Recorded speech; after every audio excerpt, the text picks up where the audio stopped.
Milord, आज हमारी अदालत में मौजूद हैं पेट्रोलियम मिनिस्टर मुरली दे वड़ा। राम राम वकील साहब। देखिए, यहाँ पर सबसे पहला इल्जाम ये है कि आपने पेट्रोल की कीमतें बढ़ाई हैं। ओ, आरोप एकदम सही है। मैं पेट्रोल के दाम बढ़ा दियो क्योंकि मुझे बहुत कंप्लेंट आ रही रोज कि ट्रैफिक जाम हो रहे हो, ट्रैफिक जाम हो रहे हो, गाड़ियां बहुत हो गई सड़क पे, तो मैं पेट्रोल की कीमत बढ़ा दियो तो रोड पे गाड़ियां कम होगी, गाड़ियां कम होगी तो ट्रैफिक जाम खत्म हो गयो। तो एक तरह से कंप्लेंट नहीं, ये तो कॉम्प्लीमेंट्स है। देखिए, आप पर यह भी इल्जाम है कि आप पेट्रोल की कीमतें घटाने के लिए कुछ नहीं कर रहे हैं। ओ, तो गलत बोल दियो। मैं तो पेट्रोल की कीमत घटाने के लिए बहुत काम कर रही हूँ। 1 लीटर पेट्रोल में मैं आधा लीटर केरोसिन मिक्स कर रही हूँ कि पब्लिक ने सस्ता से सस्ता पेट्रोल मिले। अच्छा, आप हमें यह बताइए कि इसके अलावा आप और क्या क्या कर रहे हैं पेट्रोल की कीमतें घटाने के लिए। भाई जी, आप जैसे लोग हैं जिनकी वजह से इंडिया प्रोग्रेस नहीं कर पा रहा है। इंडिया प्रोग्रेसिव कंट्री है, हर चीज में बढ़ाओ, बढ़ाने की बात करो, घटाने की बात मत करो। मैं तो बढ़ाने में विश्वास करूं। देखिए, आप पर यह भी इल्जाम है कि आपकी बीवी आपसे बहुत खफा है क्योंकि आप उन्हें कहीं घुमाने नहीं लेके जाते। मैं लुगाई की अपनी हर बात मानूं। कल सुबह सुबह हमारी लुगाई बार बार मुझसे बोल रही है कहीं महंगी जगह घुमाने ले चलो, कहीं महंगी जगह घुमाने ले चलो। मैं बोलो ठीक है, तो फटाफट साड़ी पहन ले। वो साड़ी पहन के आई, मैं गाड़ी निकालो, मैं खुद ड्राइव करके महंगी जगह पेट्रोल पंप घुमा के ले आया। मिलॉर्ड, आज हमारी अदालत में मौजूद हैं शरद पवार जी। सर, आप पर सबसे पहला इल्जाम यह है कि आप प्याज की कीमतों पर काबू करने वाले थे लेकिन किया नहीं। ऐसा क्यों? आज प्याज की कीमत है 80 रुपया किलो, बराबर है? बराबर है। कल कीमत कितना था? 80 रुपए किलो। परसों कीमत कितना था? 80 रुपए किलो। इसका मतलब ये हो गया कि प्याज की कीमत पे मेरा काबू है। देखिए, आप पर यह भी इल्जाम है कि आपकी गलत स्ट्रेटेजी की वजह से कीमतों ने आसमान छू लिया है। क्या है, माझा बचपन से स्वप्न होता कि आसमान छूने का, तो असर नहीं तो तसा। देखिए, पिछले दिनों पीएम साहब ने आपको लंच पर महंगाई मुद्दे पर बैठक के लिए बुलाया था। कैसा रहा? भोजन चांगला होता है जी। लंच स्वादिष्ट था। अभी अगला बैठक भी होने वाला है, देखते उसमें भोजन में मेनू क्या रखने वाले हैं, वो देखने की आवश्यकता है। देखिए, इससे पहले भी पीएम साहब ने आपको लंच पर बुलाया था लेकिन आप लंच छोड़कर चले गए थे। क्या हुआ था? बराबर है भाई, वो भोजन में कांदा नहीं था है? भाजी में कांदा नहीं, सलाद में कांदा नहीं, तो ऐसा भोजन कैसे कर सकते? अच्छा, अब ये बताइए कि आपका आगे का क्या एजेंडा है? मेरा एक ही लक्ष्य है, टमाटर है। मिलॉर्ड, आज हमारी अदालत में मौजूद हैं ताजी ताजी फ्लॉप हुई डायरेक्टर। और तेरे को जो पूछना सीधा सीधा पूछ, क्यों इतना लंबा खींच रहा है? सबको मालूम है मैं डायरेक्टर सारा खान हूं। हाँ, तो आप पर सबसे पहला इल्जाम यह है कि आपकी वजह से रुक रुक खान आपसे माफी मांग रहे हैं। वो कैसी? हुआ यूं, जब उसने मेरी फिल्म देखी 30 मार खान, तो उसको अपनी गलती का एहसास हुआ कि उसका गुस्सा मेरे लिए जो था वो जायज नहीं था। मुझे पता चल गया कि तूने अपनी फिल्म में मुझे क्यों नहीं लिया था। अच्छा, आप पर यह भी इल्जाम है कि आपने अपने पति से भी माफी मांगी है। वो क्यों? उस बेचारे पे कितना दबाव डालूं, घर का काम भी वही बेचारा करता है, तीनों बच्चों को वही संभालता है, स्क्रिप्ट भी उसी की है, डायलॉग भी उसी के, यहाँ तक प्रोड्यूस भी उसने किया है, और उस पर कितना बोझ डालूं बेचारे पर। देखिए, आप पर यह भी इल्जाम है कि आप फिल्में बनाने के मामले में अपने भाई वाजिद खान से मुकाबला नहीं कर सकती। ऐसा क्यों?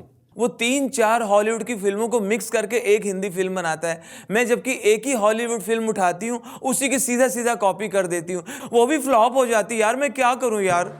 देखिए, आप पर यह भी इल्जाम है कि आप रुक रुक खान की पीठ पीछे बलवान खान से दोस्ती करना चाहती हैं। ऐसा क्यों? मेरी फिल्म 30 मार खान देखने के बाद मुझे डर है कि कहीं 30 खान मिलके मुझे मारे ना, इसलिए मुझे एक एक खान को पटाना पड़ रहा है। देखिए, आप पर यह भी इल्जाम है कि आप लोगों को अपने इशारों पे नचाती हैं। ये सबको मालूम है कि मेरे डायरेक्शन पे एक्टर्स नाचते हैं, लेकिन आजकल एक्टर्स के साथ साथ प्रोड्यूसर्स भी नाचते हैं, लेकिन बर्बादी से पागलपन में हैं। आज हमारी अदालत में मौजूद हैं। 1 मिनट वकील साहब, पूरी अदालत जानती है कि मैं हूं बादशाह खान, यानी कि किंग खान, किसी को बताने की जरूरत नहीं। देखिए, जैसा आपको बताने की जरूरत है क्योंकि ये आपकी फिल्में नहीं देखते। हाँ, तो मिलॉर्ड, आज हमारी अदालत में मौजूद है मिस्टर रुक रुक खान। देखिए, आप पर सबसे पहला इल्जाम यह है कि आपने सौरभ दादा को टीम में इसलिए नहीं लिया क्योंकि आपका कहना है कि आपको उनकी फिक्र है। ये क्या बात हुई? ईपीएल के 3 सीजन हो जाने के बाद मुझे पता चला कि वो तो दादा है। अच्छा, तो कोई भला अपने दादा को कैसे खिला सकता है? सुना तो ये है कि दादा बच्चों को खिलाते हैं, बच्चे दादा को नहीं। देखिए, आप पर अगला इल्जाम यह है कि आपने सौरभ दादा का नाम चेंज कर दिया। आज के उनके हालात को देखते हुए मैंने उनके नाम में थोड़ा सा ट्विस्ट किया है। अब से उनका नाम होगा सौरव कौन गुली। देखिए, आप पर अगला इल्जाम यह है कि आपने दादा को टीम में इसलिए नहीं रखा क्योंकि वो प्रिंस ऑफ कैलकाटा है। प्रिंस हो या युवराज, दोनों फिल्में फ्लॉप थी। तो फ्लॉप प्रिंस को टीम में लेने का क्या फायदा? देखिए, आप पर यह भी इल्जाम है कि आपने अभी एक इंटरव्यू में सौरभ दादा को अपना छोटा भाई कहा, और ये आपने तब कहा जब बात पूरी तरह से बिगड़ चुकी थी। पूरी दुनिया जानती है कि वो मेरे दादा है, और दादा मतलब बड़ा भाई। तो फिर कोई अपने बड़े भाई को अचानक छोटा भाई क्यों कहेगा? अरे आंख बंद के लगाओ ना सचिन पे रखता है। अरे अरे बाबा, कौन है सुबह सुबह? क्या रे, कल तो तरन्नुम के ऊपर शीला की तरह ठुमके लगा लगा के पैसे लुटा रहा था, अभी मेरे को पहचानता भी नहीं है। अरे बाबा, मुन्नी की तरह काय को बदनामा करती है? बोलो ना क्या काम है, सुबह सुबह धंधा खोटी करती है। देख राजू, वो क्या है ना कि कल मेरे सेठ ने मेरे ऊपर बहुत पैसा लुटाया, तो मेरे को ना वो पैसा क्रिकेट पे लगाने का है। पैसा लगाने का है तो श्री संत पे लगा दो। नहीं ना, वो तो मेरे बार में आके खुद ही नाचता रहता है, उस पे नहीं। कोई स्पिनर बता। स्पिनर पे लगाने का है तो श्रीलंका का है ना, मुरलीधरन पे लगा दो। अरे नहीं, मुरली तो मेरे बार में आता है पंचोली के साथ।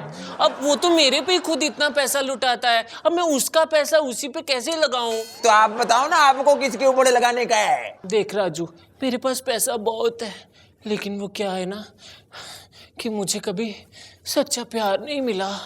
हाँ, तू मेरे को कोई ऐसा प्लेयर बता जो बहुत दिल वाला हो और मुझे बहुत शान से रखे। अच्छा, दिल भी होए और शान से रखे। हाँ, फिर तो दिल शान पे लगाओ। हाँ, वेरी गुड। Very good. हाँ। तो पैसा दे ने। हाँ। शीला शीला की जवानी। अरे डांस काय को करता है? ए राजू, देख, जो पैसा तो मेरे पे लुटाने वाला है, वही पैसा तू मेरी तरफ से इस पे लगा देना। अरे बाबा, इसने तो डांस बार खोल दिया। अरे बाबा, आयरलैंड का जो छोकरा है ना, अरे कमाल किया यार। अरे 50 बॉल में 100 मारा है ना। अरे मजा आ गया, मजा आ गया। हाँ, जय झूलेलाल। फलाम राजू भाई। क्या हो गया? फलाम फलाम। फला में क्या कोई खाने का आइटम है? वो क्या है ना कि मैं फ को फ बोलता हूँ। अरे यार, इसमें कौन सा बड़ा बात है? मेरा छोकरा है ना, वो भी फा को फा बोलता है। आप समझे नहीं। समझे नहीं? हाँ, अरे समझ गया, समझ गया। ये तो कमीने केस है। बोलो बोलो।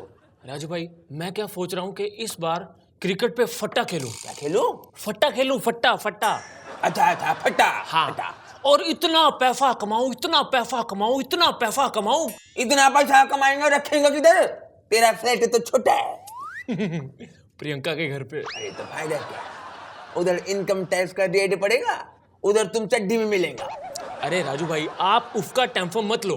आप बस आज के मैच में मेरा पैसा युवराज के बोल्ड होने पे लगाओ। तुम चढ़िया हो गया? युवराज काय को बोल्ड होएगा? वो तो फुल फॉर्म में है। वो क्या है ना, दीपिका और कैटरीना को मैंने मैच देखने के लिए मना लिया है, और उनको मैं थर्ड मैन की जगह पे लेके बैठूंगा, और युवराज का सारा ध्यान मेरी तरफ होगा। और अगर वो बोल्ड ना हुआ पहली बॉल पे तो मेरा नाम बदल देना। हैं? हाँ। अरे बाबा, मैं 28 बरस से सट्टा खिलवाता हूँ, मगर ऐसा फिक्सिंग कभी नहीं देखा। अरे चरिया, नागपुर में सब नेहरा ने लफड़ा कर दिया यार। वो बॉल की जगह संतरा फेंक दिया गया। अरे राम राम हसन अली भाई, राम राम। वाह वाह वाह वाह वाह। भला हो इस धंधे का, इधर बड़ा बड़ा आदमी आता है। बैठो बैठो बैठो। अरे साईं। और राजू भाई, धंधा कैसा चल रहा है? धंधा तो एकदम अच्छा है, पर धंधा अभी मंदा है। मगर एक बात बोलेंगे साईं, हमारा पूरा धंधा तुम्हारे सामने एकदम बच्चा है। अच्छा साईं, तुम घोड़ों का धंधा छोड़ के इधर क्या करता है? अरे राजू भाई, मैंने घोड़ों पे बहुत पैसा लगा दिया। इस बार सोच रहा हूँ कि मैं गधों पे पैसा लगा दूं। अरे सादा जीवन उच्च विचार, आप बोलो किस पे पैसा लगाने का है? एनफोर्समेंट डायरेक्टर पे पैसा लगा दो। अरे चलिया, कैसा बात करता है? तुम्हारा धंधा बंद कराएगा? हैं? मैं इधर सिर्फ क्रिकेट पे पैसा लगवाता है। तो फिर एक काम करो, अब मेरे पास जो पैसे हैं ना, उसमें से सिर्फ 50,000 करोड़ क्रिकेट पे लगा दो। हाँ, क्या हुआ, चक्कर आ गए? नहीं यार, साहब इतने पैसे में तो आप नीदरलैंड, हॉलैंड, स्कॉटलैंड, बांग्लादेश सबको जितवा सकता है। आपका बात हर कोई सुनेगा। हाँ। हेलो चौबे जी। चौबे जी, शहर में कोई ऐसा धोबी ढूंढिए जो हमारी वर्दी मुफ्त में धो दे। साहब! ये देखिए, मंगू फिर चोरी करते हुए पकड़ा गया, और इस बार तो पार्क के बाहर गाड़ी चुरा रहा था। कहा बे मंगू, अब तो दूसरों की गाड़ी चुराने लग गया। और कौन सी गाड़ी चुरा रहा था वो तो बोल। जूतो छटा। मंगू तू बता, गाड़ी काहे चुरा रहा था? साहब अपनी तरक्की के लिए। अरे इतनी तेजी से तरक्की तो हमारे साहब ने भी नहीं की। जूतो छटक जोर माउथ। ए मंगू, तो हमको ही बता, अब क्या तू गाड़ी पे बैठ के चोरी करेगा? साहब मेरी खोपड़ी हुड़गुम्मा हो रही है। सरकार ने आपको तो गाड़ी दे रखी है, मुझे तो मिली नहीं, जबकि काम हम दोनों के एक ही है। तो हमने सोचा हम भी तरक्की कर ले। अरे आज हमको सब काला काला काहे दिख रहा है? बिजली चली गई का? ए हवलदार, बिजली गई है का? अरे हमने तो चश्मा लगाया हुआ है। साहब! ये देखिए, मंगू आज कवि शास्त्री के घर चोरी करता हुआ पकड़ा गया है। मंगू, तू शास्त्री के यहाँ कहाँ गया था? साहब मैं फालतू में तो गया नहीं हूँगा, आपको पता है जब काम होता तो ही जाता हूँ मैं। अब गवास्कर के घर पे तो हमेशा उनका लड़का बैठा रहता है, इसलिए मैं कवि शास्त्री के घर चला गया। मुद्दे पे आ। हाँ, और जल्दी से पैसा ढीला करिएगा। जूतो छटा।